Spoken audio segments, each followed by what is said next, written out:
good morning, good afternoon, and a very good evening to you, the good and wonderful people of the tube. How you doing today? Hope you're well. Hope all is good in your world. It's a jazz kind of intro. I don't know why. I'm a very lonely man. Anyway, hello everybody. I hope you're feeling okay today. I ham. Why not? I ham. Anyway, I like ham. That is true. I've lost my mind already. This is going well.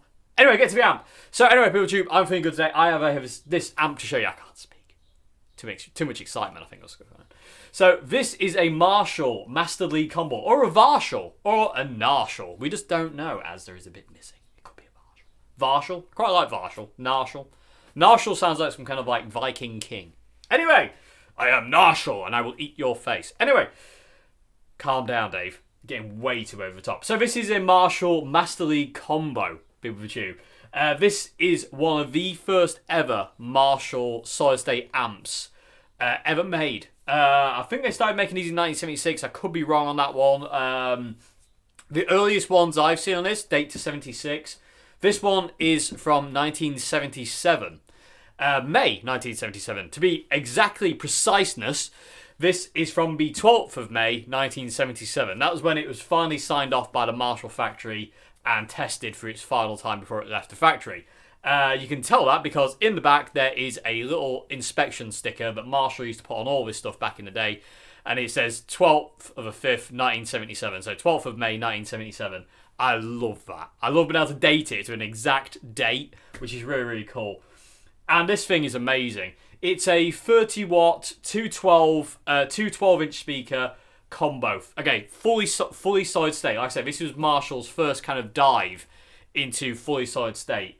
I believe there was one before this, but I don't think it was fully solid state. I could be wrong. I don't actually know. I can't remember. But it's a funny looking thing. It's like a 412. Very weird. Very weird. Anyway, these things are really, really cool. We had, when I worked in Old Hat, we had the lead and bass combos, which are kind of like this but slightly different. They don't have a black panel. They're a brass panel, and I think they came later than these ones. And they were amps you could either run guitar into or bass into. This is strictly a guitar amp, although you could run bass into it, but I'm not sure the speakers would like you very much. So it's got two Celestion black back speakers in it. This is in very, very good condition, apart from the logo being broken there. There's a bit of Tolex rip on the back. Other than that, it's got the usual scritches and scratches from, however old. 1977. I can't do the maths quick enough. People of the tube, help me. But this is amazing. Not ridiculously loud. 30 watt. It's not ridiculously loud, but you could definitely do gigs with it. You know what I mean? It's this. You're not gonna struggle for volume. It's going to get louder than a drum kit, but it doesn't go deafening, if that makes any sense. The really weird thing about these amps is they're really, really skinny, and I'll show you that in a minute, people. I'll show you around the back, actually, in a minute. I'll move the camera. I'll show you how skinny these things are. So then there's not a lot of depth to them. They're an open back cab as well, which I don't, I like closed back stuff more than open back. Open back tends to kind of like throw the sound out the back, and I don't like it so much. But this thing sounds immense. Now, I will say, it's not the most versatile amp in the world. It does extremely well. And it just has that classic, it's got tons of clean headroom in the volumes, and I'll talk about that in a sec. But my God, does it sound good. You know what I mean? When you get this thing cranked up. So cool. Anyway, so let's talk about the panel. It's a very, very simple amplifier. It's technically a 2-channel amp. It's like a Plexi. Well, Plexi Master Volume JMP. So what we've got here, we've got a Master Volume, Presence, Bass, Middle, Treble. And then we have Normal Gain and Bright Gain. Okay, and then on this right side here, you've got 3 inputs. The left input is just for the normal channel. The right input is for just the bright channel. And in the middle, it's a mix of the two. So it's like a Plexi if you jumper the channels. If you jumper channel 1 to channel 2, you get a blend of the two, and you can use both gain dials to EQ your sound more than, even more so than using just the EQ. So today is the first time, I wanted to save it for this video. Today is the first time I've plugged my pedal board into this thing. Every time I've been playing through it recently, I've just been going straight into it, which is great fun, especially with a Les Paul. Saying that, I really love it with Strat. I just love this amp. It's a great amp. But it's the first time I plugged my pedal board into it, and it just worked. It took about a minute, if that, to find the sound I wanted, and that was it. It was, and once it was set, it was set. So let me tell you how I've got this. I can't speak today. I'm really struggling to speak. It's because I'm excited. I'm a bit hyper. I bet you can't tell. Okay, so this is how I had the amp set. I have presence on 6, bass is on 1, so really, really low, because there's loads of low end in this thing, tons of low end. I have middle at 7. So basically, let's go back again. Let me do it as kind of like as you're looking at a clock face. So presence is at 1 o'clock, bass is at 8 o'clock, middle is at 2 o'clock, treble is all the way off, as usual. The normal gain is at 1 o'clock, and the bright gain is at 3 o'clock. So that's how I had the pedal. That's how it's set up for my pedal board, and that's just clean. That setting is just clean as a whistle. And a really cool and interesting thing about these gain dials is below 8, it's clean. There's no breakup whatsoever. It's just clean as a whistle below 8. Once you start putting these volumes above 8, they start to distort, and I'll show you that in a bit, because we're going to do the usual thing in a minute, people, YouTube, of unplugging the pedal board and just going directly into the amplifier and just getting different sounds of different guitars, basically. So yeah, that's it. And I also had it in the mix input, so I was able to kind of blend the normal and the bright together to get a little bit more low and a little bit more darkness out of the normal channel, and then kind of add some sparkle with the bright channel. So the bright channel was brighter, louder. I'm going to shut up talking in a minute. Anyway, like I say, this thing rules today. 30 watts, very, very cool. Very, very, not very heavy either, but very, very cool. It looks cool as well. It really does look cool. And like I say, this is one of the first ever Marshall solid state amps, and when this came up for sale, I had to have it, because being a solid state freak, this is solid state amp history right here. Well, it is to me anyway. I mean, I know that's subjective, but like I say, this is one of the first ever Marshall solid state amps ever made. I'm pretty sure like I said, to my understanding, there was one before this, but I think this is the first proper solid state one. So that's really cool to me. And I say, because it's 1977 as well, and it's one of the early ones, it makes me even more happy. And I had to have it. And it was a really good price. And the guy I got it from was a cool guy. And it's just ace. I just love it. So anyway, people chew. And it's all original as well. There's nothing been changed on this thing. Everything's as it was when it came out of the factory. And it's like I say, it's in pretty good condition. It's not a mint condition showroom piece, but I like that even more, because it means it's been around and lived. Anyway, people do. Let me show you around the back. So I really want to show you how thin these things are, and I want to show you the speakers as well. So let me show you that. Okay, people tube. So here you go. It is in the back here. Here's the two Celestion Blackback speakers. I say original wiring still attached to the speakers, jumping them together. They're two 8-ohm speakers. I don't know the wattage of them. Then you got like the back panel. The inspection sticker is on that side under this panel. Anyway, let me stand up and let me. Oh yeah, and also check this out. Flathead screws on the back panel. Definitely 70s. And then you have Phillips head screws to keep the thing in. But yeah, check out how skinny that is. So let me turn that torch off. So if you look at the orange 412 there, and then you look at the Marshall here, look how skinny that thing is. Look, I can basically cover it with my hand. So they're so skinny. And they don't weigh much at all. They're not particularly heavy amplifiers, but they look so cool. Let me give you a quick close-up here as well of the front panel. So while we're doing this. So power switch over there, fuse over there, 500 milliamp fuse, and then you have your EQ section. So master, presence, bass, middle, treble, normal gain, bright gain, and then you've got the inputs here on the right side, sorry. Normal, mix, and bright, and that's your lot. It really does. It takes after a Plexi. Basically, that's exactly what this thing is. It's basically just a Plexi in a very, very tiny combo, and it's solid state. So anyway, that's enough talking from Dave, who can't talk. Let's make some noises. So, like I say, what we're going to do now is actually we're going to unplug the pedal board, because it just takes pedals like a. If you want a pedal platform amp for gigging, or even at home, because this thing can go very, very quiet, very, very quiet indeed. This thing rules the day, and I say they look so cool, and it's a vintage amp, really, really cool. Love it, so cool. Like I said, and it's history. It's history. One of the first Marshall side states. My God! Oh my! I need to calm down. Anyway, let's plug some guitars into it and let's go nuts.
people with tube. There you go. What I want to do quickly is I want to let you hear it in the room, not with the close mic. I want to let you hear it what it sounds like in the room. So we're going to stick to the setting we've just got, which is the number one Oswald. We're in the mix channel, so we've got best of both channels.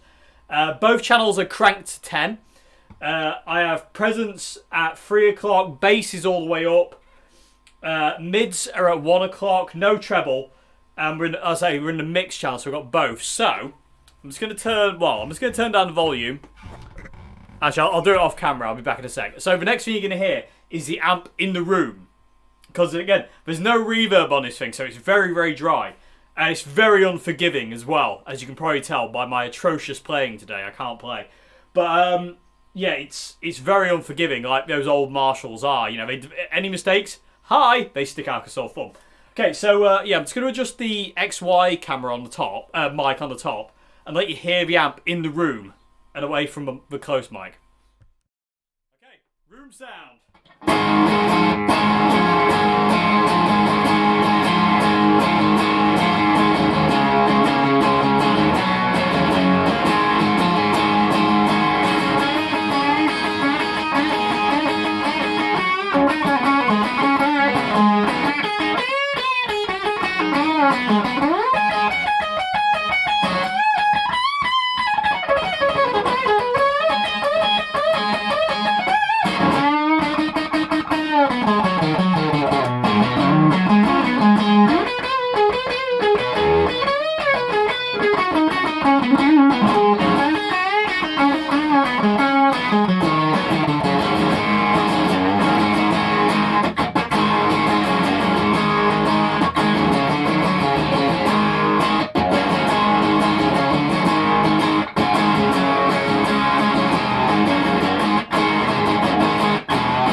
Okay, people tube. There you go. That's the Marshall Master Lead combo. So this one's from 1977, and like I say, this is Marshall's first kind of foray, one of Marshall's first forays into solid state. Like I said, I do believe they started in 1976 with these. I could be wrong. If somebody knows, please correct me in the comment section below. I've seen the ones from 76. I've seen this one from 77. I haven't seen one from 75, so that's what makes me think that 76 was when they first started doing it. But again, I don't know. But these things are wicked. They're so cool. And hopefully the sounds come across okay on the close mic. I hope you enjoyed the room sound as well. I'm always tempted to use the room sound more, because close mic sounds good. Don't get me wrong. I like close mic. But... well, it's not really close mic, so I can get my hand right in front of it, because I don't like close mic. It's normally about an inch away from a grill cloth.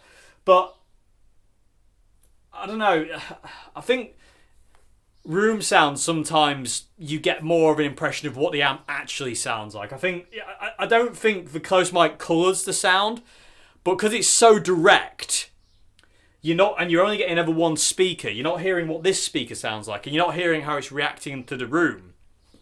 So I always prefer kind of like room mics, but again, I don't know people with tube. I mean, what do you think? Let me know in the comment section below. Let me know. Do you prefer the room sound or the close mic sound? Let me know, because I sometimes feel I should be doing kind of like both. Really, I should be doing kind of like room sound and close mic as well. But I don't know. Let me know what you think in the comment section, people too, because I'm curioso. Anyway. Marshall Master Lead combo. These things are amazing. Like I say, 2x12, 30-watt combo. Loud enough to gig with, definitely. You're not going to struggle for volume, but they're not deafeningly loud like 100-watt. It's basically a plexi. Yeah, that's basically what it's a plexi with a master volume. It responds. EQ is just ridiculously awesome.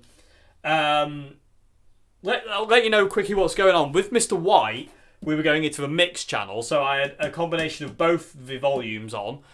With the Telecaster, we were just going into the bright. The Oswald telly was going into the bright channel. The 335 Columbus was going into the normal channel only. What else did we use? Oh, the Les Paul Custom, the Tokai was going into the bright channel with the gain cranked, and the number 1 Oswald there was going into the mixed channel with both volumes on 10. So that's most gain you can get out of this thing with single coils. And it's just a glorious, it's a classic amp. It sounds like, it's got that 70s rock thing in spades. And the really cool thing is, it's really spongy. It does that kind of weird sagging thing that that's what I class as sag, that the old Marshall Plexis do when they're cranked to the teeth. Sometimes they start to kind of flub out in the, when you're playing them. And I really like that. I know a lot of people don't like that, but I really love it, because I don't know, I like the way it feels. It feels like the amp's kind of like collapsing.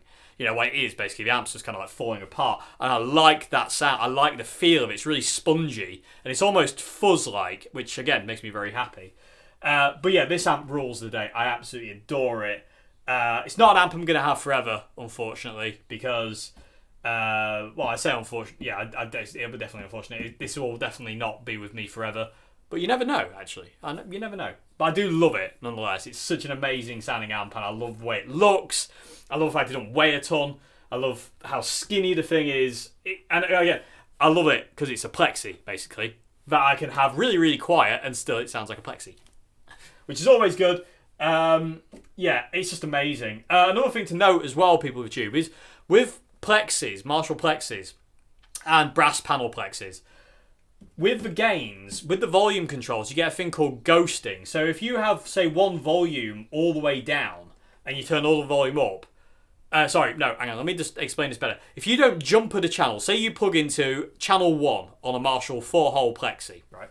So you plug into that one, and you turn the volume up to about, say, 6 or 7, so it starts to break up on a Plexi. If you then turn the second volume up, you get a thing called ghosting, where it'll add to the sound. Even though that channel isn't technically plugged in, it's still in the circuit, and it does add.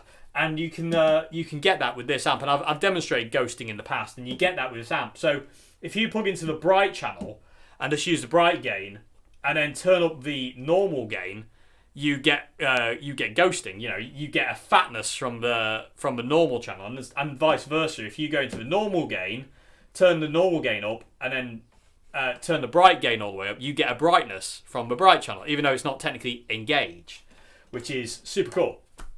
And like I say, that's called ghosting. That's what I've come to know it as, anyway.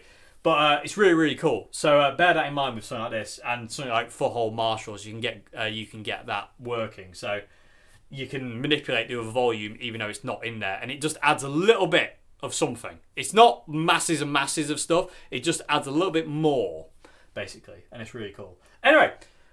I really hope you enjoyed this video, everybody, on the Marshall Master Lead. Like I say, 30 watt solid state, 212 combo, basically 2 channel amplifiers. You can jumper the 2 using the mix, or you can have normal or bright, depending on how you feel. It's as bare bones as can be. No effects loop, no foot switch, no reverb, no tremolo, no absolutely nothing. Just a channel and inputs, and the rest is up to you. Takes pedals like a king. Takes any guitar like a king. It's just wicked, and it's Marshall, a solid state amp history, really, I suppose, because 70s solid state,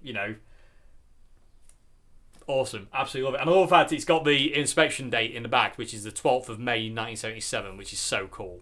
So anyway, hope you enjoyed this video, everybody. I'll see you again for another one. Hope you enjoyed the noises from mates. Hope it's come across okay. And I'll see you again very soon for another vid. Have a great morning, afternoon, and good evening. And from me and the Varshall, or Narshall, goodbye now. Thank you much indeed for watching.